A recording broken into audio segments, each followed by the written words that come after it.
Alright, we are getting ready for game 2 of the Chem vs. DeinGesicht series. This game will be on a map, MLG Testbug. Testbug is a larger map, so it's very macro-oriented play. I'm going to have to say it favors the Zerg, unfortunately, in this case. I picked these maps simply because I did want you guys to maybe do a little bit more of a macro play than aggressive, real early aggressive plays. So I'm going to have to say this is going to be favored towards Chem rather than DeinGesicht. We're going to see how these players opt to play. Last game, I thought that DeinGesicht played very well, taking his third relatively early. So we're going to see how he does this game. Up in the top, up in about the 11 o'clock position, we do have the purple Zerg, Chem. Down in about the 7 o'clock position, we have the red Terran DeinGesicht. The series is 1-0 in favor for the Zerg player Chem, so we will see how well the Terran player does this game. For the Zerg player to win, what he's going to have to do is he's going to have to focus on macroing, taking this easy first expansion, which does have a rather large choke, and then he can macro either down towards the Terran player, or he should macro up across the top here. For the Terran player to win, he may need to be aggressive on several fronts. I feel right now that the game is kind of leaning towards a Zerg favor in Zerg versus Terran matches, especially as the game progresses. The Terran player needs to be relatively aggressive to stop the expansions, otherwise they're just going to get completely out-macroed by a Zerg player. Let's see. DeinGesicht is going to scout him on his first. He is going to scout Chem on the first base. Chem is not opting for a 14 spawning pool. I believe simply because this is such a large map, he may do a 16 hatchery and then a 16 pool or a 15 pool afterwards. He does have the Overlord going down towards the red Terran's base. The problem with this, and the problem that I sometimes have with Chem's build, is because he does send his Overlord directly into his base. What's going to happen here is the Terran player will have a Marine out, and the Terran player, if the Overlord comes too far into his base, the Marine will be able to kill that Overlord, setting him back. Now, Chem did opt to go for a very economic build, a 16 hatchery, and then he should build a spawning pool immediately when he gets 200 here. This should be fine with him just simply due to the map. On a smaller map, if you did see something like this, which you have scouted at this point, and now you're sending your scout to this base, even though you do not need to. If you do scout this on a smaller map, DeinGesicht, what I suggest you do is you lay another barracks almost immediately, and then you can do that little SCV all in, where you have two barracks, you make your orbital, and then you attack with your SCVs and your Marines, or with at least a couple of your SCVs and Marines. You have the SCVs hold the Zerglings while your Marines snipe them, and then you can use mules to fuel your income and pump Marines out of two barracks at once. On a smaller map, that will almost always be able to shut down a fast expanding Zerg, unless they're an extremely good player. Now we can see that the Zerg player does have enough minerals to build queens at both of his bases. Let's see if he opts to do that. He's building a queen at one of his bases. He's neglecting the other base.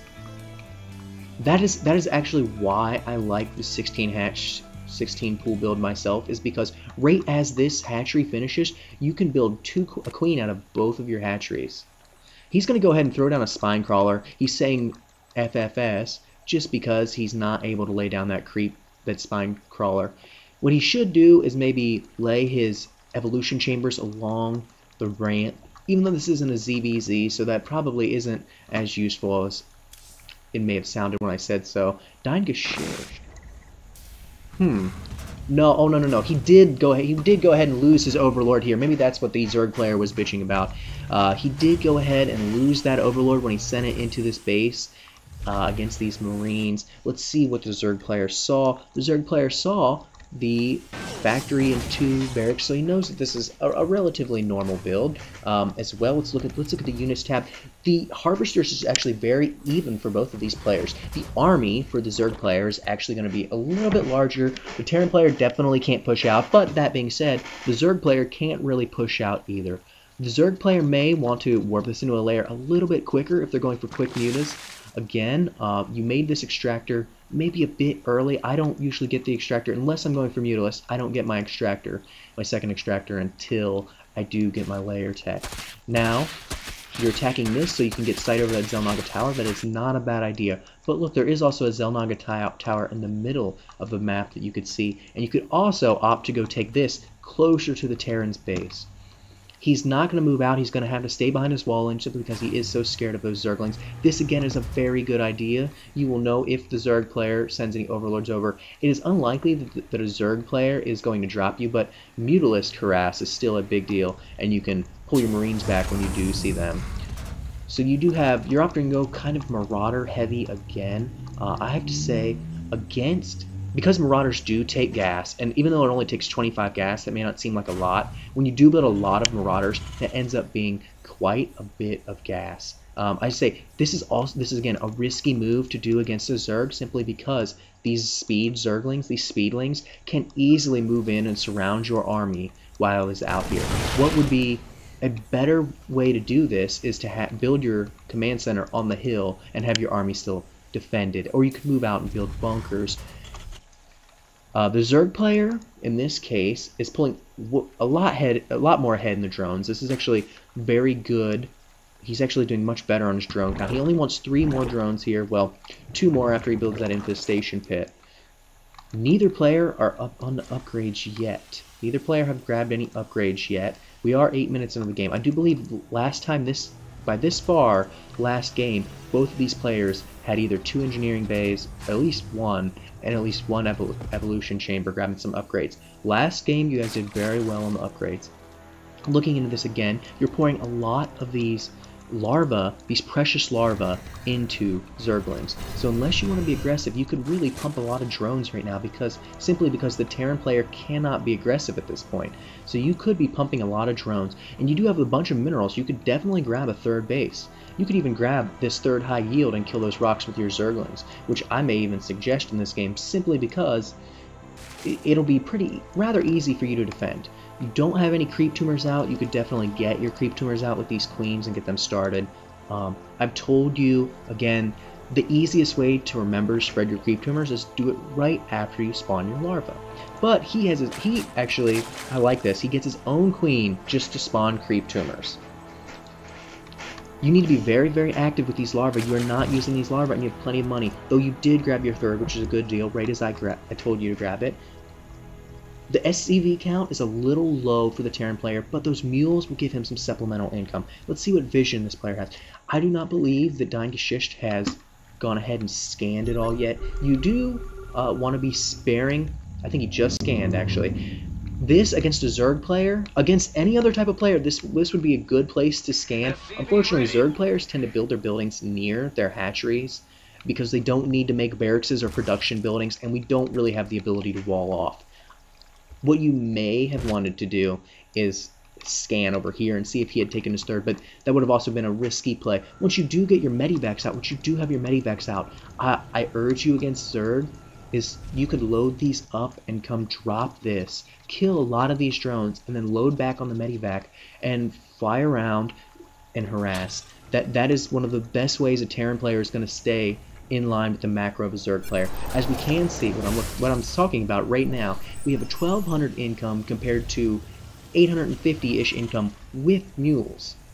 So the harvester advantage is significant. It's 10.